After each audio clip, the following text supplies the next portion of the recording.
आज एक मसला मैं समझा देता हूं आपको, हमारे मुल्क की बात मैं खुल करके कह रहा हूं। होता है होगा इसमें न्यूज चैनल वाले भी आते होंगे, जिसको जितना मिर्च मसाला लगाना है लगाओ, मुझे उससे कुछ फर्क नहीं पड़ता। सुनो, टीवी डिबेट में आज सबसे ज्यादा मुद्दा किसको बनाया जाता है? आंख बंद करके तुम बोलोगे मुसलमान। सब न्यूज चैनल जितने भी दज्जाली मीडिया निजाम है, जब तक ये हमारा नाम लेते नहीं इनकी रोटी चलती नहीं। क्यों मियां, क्या बात है? एक तो मैंने सर्वे की रिपोर्टें देखी, मुसलमान इस मुल्क में सबसे बैकवर्ड है। इनके पास माल की कमी है, इनके पास एजुकेशन की कमी है, इनके पास सियासत नहीं, इनके पास क़यादत नहीं, इनके पास डिपार्टमेंट में लोग नहीं, इनके नेता नहीं। सब रिपोर्ट में हमने देखा, यहां तक के कई रिपोर्टें ये बताती हैं कि दलित समाज से भी नीचे आ गए मुसलमान कुछ मामलात में। इतनी बिछड़ी हुई कौम है अगर, और वो भी पूरे मुल्क में 14% है। इतनी बिछड़ी हुई कौम जिनका ढंग का एक नेता ना हो, इल्ला माशाअल्लाह, और कोई ताकत नहीं, कोई कुव्वत नहीं। फिर मैं ये पूछता हूं, सबसे ज्यादा डिस्कशन इस कौम पे क्यों होता है? जो सबसे कमजोर है, अगर सबसे ज्यादा बिछड़ी हुई है, तो फिर मुद्दा हर टीवी चैनल का यही क्यों है? सुबह से शाम तक खोलो यही, बुर्का, अजान, दाढ़ी, टोपी, नमाज, मुसल्ला, मस्जिद, इसके अलावा क्या है? सब कुल मिलाकर के न्यूज का हासिल सिर्फ मुसलमान, सिर्फ मुसलमान। मैं बहुत दिनों तक ये सोचता रहा, जब इस कौम के पास कुछ है ही नहीं तो ये न्यूज चैनल में इतनी ज्यादा क्यों हाहाकार मची हुई हमारे नाम से। फिर इकबाल की बात याद आई, कुछ बात तो है, कुछ बात तो है कि मिटती नहीं हस्ती हमारी, सदियों रहा है दुश्मन दौरे ज़मां हमारा। कोई बात तो है जिसकी वजह से बहुत ज्यादा तुम टारगेट पर हो, बहुत ज्यादा निशाने पर हो। वो क्या बात है? दुनिया को पता है, शायद तुम्हें पता ना हो। दुनिया जानती है, शायद तुम नहीं जानते। हाँ, मैं मानता हूं तुम्हारे पास सियासत की कमी है, एजुकेशन की कमी है, क़यादत मफकूद है, मालो दौलत में कम हो, असर और रुसूख में कम हो, मैं मानता हूं। लेकिन दुनिया को पता है ये सब कुछ इनके पास नहीं। लेकिन एक दौलत इनके पास ऐसी है कि जिस दिन वो बेदार हुई, दुनिया का जागना हराम कर कर रखेंगे। वो दौलत का नाम है इश्क मुस्तफा, जिसको इकबाल ने कहा था। यूरोप आज भी ये कहता है, ये फाका कश मौत से डरता नहीं, जरा रूह मोहम्मदी इसके बदन से निकाल दो। दुनिया इसी बात की दुश्मन है कि सब लुट गया है, लेकिन नामे मोहम्मद पर मरने का जज्बा अभी तक लुटा नहीं है।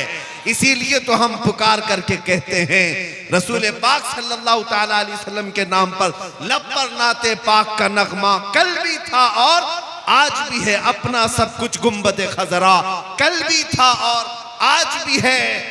बतला दो गुस्ताख नबी को, गैरत सुन्नी जिंदा है, उन पे मर मिटने का जज्बा कल भी था और यही वो जज्बा है, यही वो दौलत है, यही वो कीमत है जो तुम्हें आज तक स्टैंड करके रखी हुई है। अब इसी दौलत को थोड़ा सा और बढ़ाने की जरूरत है। जो चिंगारी तुम्हारे सीनों में जल रही है, ये शोला बनाने की देर है।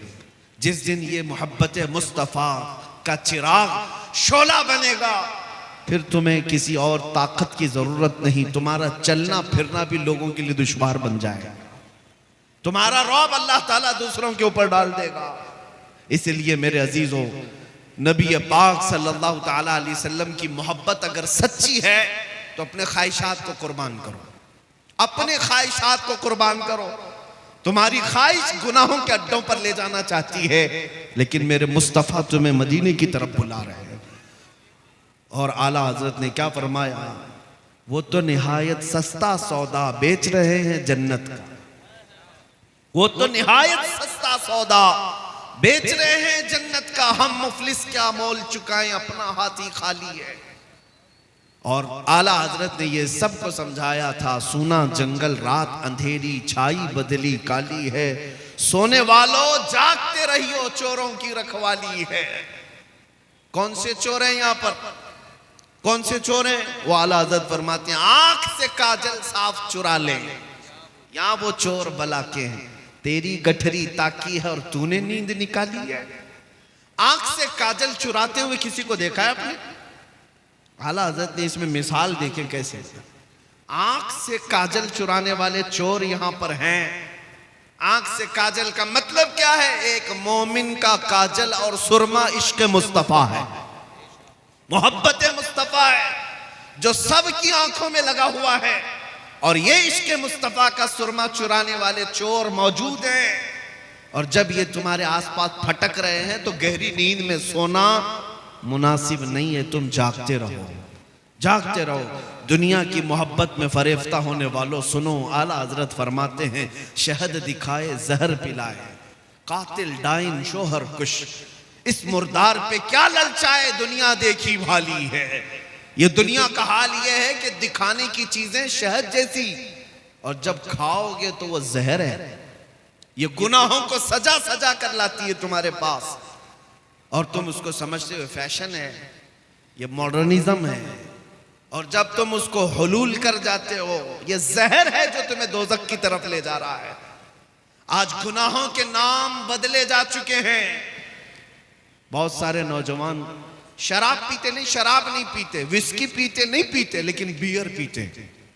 क्या है मियाँ, बियर क्या चीज? देखा, वो फ्रूट से बनता है। शराब क्या?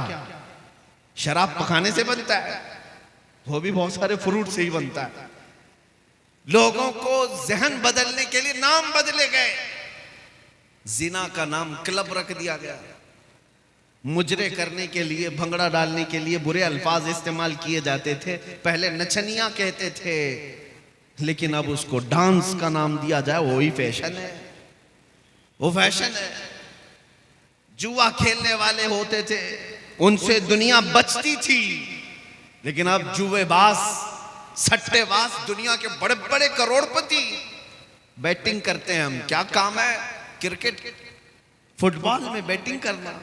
जुएबाज, गैम्बलर, ये वो लोग हैं जिनके मुतालिक रसूल पाक सल्लल्लाहु ताला अलैहि वसल्लम की अहादीस में सख्त तरीन मजम्मत आई है।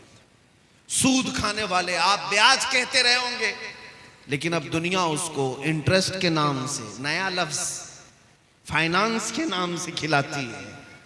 सूद का एक लुकमा खाने वाला, मेरे मुस्तफा फरमाते हैं, खाने काबा के सामने अपनी मां से जिना करने के बराबर। मुसलमानों को इन तमाम चीजों में लाकर डाल दिया गया है। गुनाहों के नाम बदले गए। इसीलिए एक ही बात मैं कह रहा हूं, तवज्जो से सुने, जब तक तुम अपनी ख्वाहिशात को हुजूर की मर्जी के मुताबिक नहीं बनाओगे, ये दुनिया कदम कदम पर तुम्हें जहर पिलाती रहेगी, जहर पिलाती रहेगी। आपको क्या क्या नाम दे दिए गए। बहुत सारे नौजवान सजने संवरने के नाम पर अपना अपना तशख्खुस बिगाड़ लिया, अपनी आइडेंटिटी बदल ली। तुम्हारी दाढ़ियां तो गटर में बह रही हैं, तुम्हारी टोपियां तो छुपी हुई हैं, शर्म आती है। उन दूसरों को देखो, चोटी रखने में शर्म नहीं आती, बालियां पहनने में शर्म नहीं आती, चूड़ियां पहनने में शर्म नहीं आती। नौजवानों की बात कर, कपड़े फाड़ करके पहनने में शर्म नहीं आती, लेकिन मुस्तफ़ा करीम के अखलाक पर अमल करने में शर्म आती है। इंसाफ करो, फिर कौन से मुसलमान हो। जब तक तुम अपने आप को न बदलोगे, ये हालात नहीं बदलने वाले। कुरान कहता है, इन्नल्लाह ला युगय्यिरु मा बिकौमिन हत्ता युगय्यिरु मा बिअनफुसिहिम। बेशक अल्लाह ताला उस वक्त तक किसी कौम की हालत को नहीं बदलता जब तक वो कौम खुद अपनी हालत नहीं बदलती। आज बदलने का वक्त है। शायर ने सच कहा है, जगह जगह के थक चुके हैं तुम्हें यह हंगामे, नशाते लज्जते ख्वाबे गिरां बदल डालो। गलत रवि से मनाजिल का बहुत बढ़ता है, मुसाफिरों रविशे कारवां बदल डालो। मैं आया हूं सिर्फ यहां पर इस बात के लिए कि तुम्हारे घरों में हर पैदा होने वाला बच्चा मेरे मुस्तफ़ा का सिपाही बनकर के निकले, नबी पाक सल्लल्लाहु तआला अलैहि वसल्लम की इज्जत पर पहरा देने वाला बनकर निकले। इतने बड़े अजीम काम के लिए उठने वाला एक बच्चा, जाहिर सी बात है उसे अंदर से और बाहर से पूरा पाक होना होगा, उसकी तरबियत पर पूरी तवज्जो देनी होगी। यहाँ पर जितने हाजिरीन आए सबसे मैं कहता हूँ, अगर अल्लाह ने एक बेटा दिया है तो मेरे मुस्तफ़ा के नाम पे पालो, उसकी तरबियत करो नामे मोहम्मद लेकर के, और उसे यूं सिखाओ मैं सो जाऊं या मुस्तफ़ा कहते कहते, खुले आंख मेरी सल्ले अला कहते कहते। जब वो जवान हो जाए फिर देखना दुनिया उसके सामने उंगली उठाने की भी हिम्मत नहीं रख सकती। आज तुमने अपने बच्चों को आवारा कर रखा है, इनको किसी और के गोद के हवाले कर दिया है, इनको तुम ऐरे गैरे के तरबियत में डाल रखे हो। सिर्फ इतनी बात मैं कहने आया हूं, तुम्हारा हर बच्चा मेरे मुस्तफ़ा का सिपाही होना चाहिए, नबी पाक सल्लल्लाहु तआला अलैहि वसल्लम की मोहब्बत में उसकी परवरिश होनी चाहिए। एक माँ का जज्बा देकर मैं अपनी गुफ्तगू को समेटता हूं। तवज्जो, मदीने की खातून है, मदीने की खातून है। जंगे उहद में एक नौजवान शहीद हो गया, जंग में एक नौजवान शहीद हो गया। लोगों ने आकर के उसकी माँ को बताया तुम्हारा बेटा शहीद हो गया, अकलौता बेटा था। अगर हमारी औरतों का कोई एक जवान बेटा दुनिया से चला जाए, पता नहीं वो आसमान सर पर उठा ले, मातम करने लगे, चेहरा नोचने लगे, बाल खोलने लगे। नहीं, मदीने की खातून थी, हिजाब में निकलती है, सीधे उहद के मैदान में आती है, रसूल पाक सल्लल्लाहु अलैहि वसल्लम का दीदार करती है और पूछती है या रसूल अल्लाह, क्या मुझे इजाजत है मैं अपने बेटे को देख सकूं, मेरे बेटे की लाश देखूं? नबी पाक सल्लल्लाहु अलैहि वसल्लम ने फरमाया हाँ, तेरा बेटा शहीद हो गया, अल्लाह उसको बुलंद मकाम दे, जा तू देख सकती है। सुनो ए मुसलमानों, वो खातून आई अपने बेटे को ढूंढते हुए, मैदान में पड़ी हुई एक लाश है, जवान बेटे की लाश। जब माँ देखे तो कलेजा फट जाना चाहिए, लेकिन कमाल है वो मदीने की खातून, सलाम हो उनकी अजमतों और कुर्बानियों पर, अपने बेटे की लाश के करीब आई, जिस्म से जुब्बा हटाया, जिस्म से जुब्बा हटाया और पलटा, पीठ पर हाथ फेरती रही, सीने पर हाथ फेरती रही, फिर जुब्बा सीधा किया, मुस्कुराई और सजदे में गिर गई, सजदे में गिर गई, शुक्र अदा करने लगी। सहाबा वहां खड़े थे, उन्होंने पूछा है खातून आप ये क्या कर रही हैं? सुनो मदीने की खातून क्या कहती हैं। कहती हैं बात दरअसल ये है, मेरे इस जवान बेटे की मैंने शुरू से परवरिश इसी नाम पे की थी कि कभी इसकी जवानी काम आए तो मेरे मुस्तफ़ा के काम आए, मेरे नबी पाक की इज्जत के लिए काम आए। फिर जब उहद की लड़ाई का ऐलान हुआ, मैंने अपने बेटे को सजा सवार करके अपने घर से रुखसत किया था। जब मेरा बेटा कल घर से मुझसे रुखसती ले रहा था, मैंने उसको नसीहत के तौर पर एक लफ्ज कहा था, बेटा अगर जंग में सख्तियां आ गई, अगर दुश्मनों की तरफ से बहुत ज्यादा वार होने लगे, तुझे मैं कसम देती हूँ नबी पाक को छोड़कर भागना मत मैदान से, कभी पीठ पीछा करके भागना मत, और अगर तू मैदान से भागते हुए मारा गया, भागते हुए मारा गया, मां कहती है मैं अपना दूध माफ नहीं करूंगी, मैं अपना दूध माफ नहीं करूंगी। बच्चों की तरबियत इस नाम पर मदीने की खवातीन करती थी, मैं अपना दूध नहीं माफ करूंगी। ये खातून कहती है मुझे फिर जब पता चला मेरा बेटा शहीद हो गया, मैं दौड़ती हुई आई देखने के लिए, और मैंने इसका जुब्बा उठाकर जो पीठ पर देखा, यही देखा कि कहीं ये भागते हुए पीठ पीछे से तो नहीं मारा गया, काफिर होने से पीछे से वार करके तो नहीं मारा, ये भागता हुआ तो नहीं मारा गया। मैंने देखा मेरे बेटे की पीठ पर एक भी तीर का निशान नहीं है, जितने निशान है सब इसने सीने पर लिया है। इसी बात पर मैं अल्लाह का शुक्र अदा करते हुए सजदा रेज़ हुई। वो कैसी खवातीन थी, अपना लाल और अपना जिगर दे भी दिया, लेकिन ये देखा कि मेरे मुस्तफ़ा की खिदमत में पूरा उतरा भी है या नहीं उतरा। मेरे अजीजों, बच्चों की तरबियत मदीने वाले यूं किया करते थे, इसलिए मदीना छोटा जरूर था, लेकिन कैसर और किसरा की फौजें भी मदीने के नाम से थरथराती थी, खौफ से डरती थी। क्यों? मदीने तैयबा में पलने वाले छोटे बच्चे भी बड़े बड़े बादशाहों को आंख दिखाने के काबिल थे, उनकी परवरिशें थी इस तरह। ऐ अजीज कौम के गयूर नौजवानों, आज मैं इतना मैसेज दे करके जाता हूं, आज के जो हालात बिगड़ते जा रहे हैं उसकी वजह यही है। जाहिर सी बात है, जब तुम सोने लग जाओगे तो कुत्ते राज करना शुरू कर देंगे। तुम्हारा चलना फिरना जारी रहेगा तो कुत्ते अपनी अपनी जगहों पर जाएंगे। आज ये तमाम हालात के बदलने की वजह यही है, हमने अपने हाथों अपनी बहुत सारी खराबियां की हैं, अपने हाथों अपनी बर्बादियां शुरू की हैं। इन्हें कौन समझाए नौजवानों को कि तुम्हारा दीन कितना पाकीज़ा है, कितना खूबसूरत है, इससे बेहतर इज्जत तुम्हें कहीं नहीं मिल सकती। मुस्तफा करीम के कदमों में जो इज्जत है वो फरिश्ते भी उसकी इज्जत करते हैं।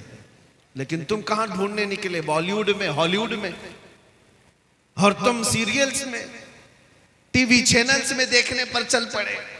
जब कौम अपना तशख्खुस और अपनी आइडेंटिटी छोड़ देती है तो वो लोगों की ठोकरों पर आ जाती है। हमारी अपनी रिवायात बरकरार रखना हमें जरूरी है। आ जाओ मेरे मुस्तफ़ा के अखलाक पर। आज जो हालात बदले हैं, सिर्फ थोड़ी बेदारी की जरूरत है। मुझे पता है उन पाखंडियों की कोई हैसियत ही नहीं जो अपने गुफे में बैठकर भौंक तो सकते हैं, लेकिन कभी किसी मोहम्मद अरबी के शेर का मुकाबला कर ही नहीं सकते। इतनी बात तय है, ये आज से नहीं तारीख से साबित है। नबी पाक सल्लल्लाहु ताला अलैहि वसल्लम की निस्बत जिस गुलाम से है, कुत्ते उसका मुकाबला नहीं करते। और ये बात भी मैं बता दूं, हा हू बहुत हो रहा होगा, दुनिया वाले बहुत कुछ बड़े बड़े बुलंद बांग दावे कर रहे होंगे, लेकिन इतनी बात जरूर है, बहुत सारे कीड़ों की आवाज से और कुत्तों की आवाज से इनकलाब नहीं आता। एक शेर भी अगर दहाड़े तो पूरे मैदान में इनकलाब आता है।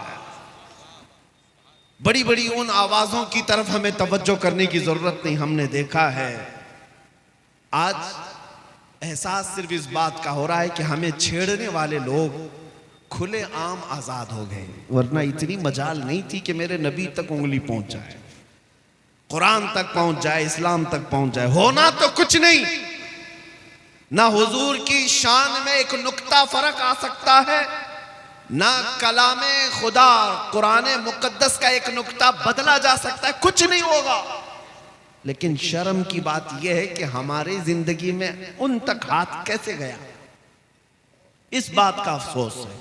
बाकी कुरान के मिटाए जाने का या रसूल पाक की इज्जत का सवाल ही नहीं बनता, क्योंकि आला हजरत ने फरमाया तू घटाए से किसी के न घटा है न घटेगा। या रसूल अल्लाह, जब बढ़ाए तुझे अल्लाह ताला तेरा, मिट गए मिटते हैं मिट जाएंगे, आधा तेरे न मिटा है न मिटेगा कभी, चर्चा तेरा रहेगा यूं ही उनका चर्चा रहेगा। पड़े खाक हो जाए जल जाने वाले, नबी पाक सल्लल्लाहु ताला अलैहि वसल्लम की इज्जत पर कोई आंच नहीं आ सकती, कुरान पाक का एक नुक्ता नहीं बदल सकता। हमने अपनी जिंदगी में भी नहीं देखा वो राफजी कुत्ता जो दीन बदलने निकला, इस्लाम बदलने निकला, कुरान को बदलने निकला। हालत ऐसी हो गई कि घर का, वो क्या कहते, धोबी का कुत्ता, ना घर का ना घाट का। आज यही हालत हो गई, ना इधर का रहा ना उधर का रहा, बीच सड़क में पड़ा रहा। अब तो ऐसे ऐसे स्टेटमेंट आते हैं उसके, जान का खतरा है, मैं जान का खतरा है। ये जिल्लत तो अभी दुनिया में देखनी है, आखिरत की बाकी है। सच फरमाया इमाम इश्क व मोहब्बत ने, या रसूल अल्लाह, जो तेरे दर से यार फिरते हैं दर बदर यूं ही खार फिरते हैं, दर बदर यूं ही खार फिरते हैं। जो हुजूर पाक को छोड़ता है वो जिल्लतों का शिकार होता ही है। होना कुछ नहीं है, जो जो हुजूर की तरफ उंगली उठाते रहे वो सब कीड़े फना हो जाएंगे, सब कीड़े फना हो जाएंगे, बरसाती मौसम के कीड़े। लेकिन मेरे मुस्तफ़ा करीम की शान जैसी थी वैसी ही बाकी रहनी है, बल्कि कुरान उनके मुतालिक कहता है वलल आखिरतु खैरुल लक मिनल ऊला। ऐ रसूल, हर आने वाली घड़ी आपकी पिछली घड़ी से बेहतर है, आपकी शान बुलंद होती ही जाएगी सुबह क़यामत तक। अरे मियाँ, ये तो कुरान की बात है ही है। जॉर्ज बर्नार्ड शॉ अंग्रेज तारीखदान, एक मौर्रिख या अंग्रेज एक दानिश्वर है, वो कहता है, हमारी जमात का नहीं, वो कहता है मैंने दुनिया में बहुत सारे इनकलाब देखे, रेवोल्यूशन और इनकलाब लाने वाली शख्सियतें जब तक जिंदा थी उनका इनकलाब भी जिंदा था, लोग भी ज्यादा थे, लेकिन जब वो शख्सियतें मर गई तो इनकलाब भी ठंडा पड़ गया, वो रेवोल्यूशन भी गया। जैसे लेनिन का इनकलाब, मार्क्सिज्म का इनकलाब, सोशलिज्म का इनकलाब, डेमोक्रेटिक का इनकलाब, बहुत सारे इनकलाब आए। जॉर्ज बर्नार्ड शॉ कहता है लेकिन एक इनकलाब मदीने से आया था, मुहम्मदुर रसूलुल्लाह का, वो गए 14 सदियां हो गई, लेकिन उस इनकलाब में एक आंच बराबर, एक उंगली बराबर भी कमी नहीं आई, बल्कि हर जमाने में उनके इनकलाब का असर बढ़ता ही जाता, बढ़ता ही जाता। ये कौन कह रहा है? दूसरे खीमे के लोग भी इस बात को मानते हैं कि मेरे मुस्तफ़ा करीम के दीन पर आज भी कोई फर्क नहीं आया। इस्लाम की फितरत में कुदरत ने वो लचक दी है, जितना ही दबाओगे उतना ही वो उभरेगा।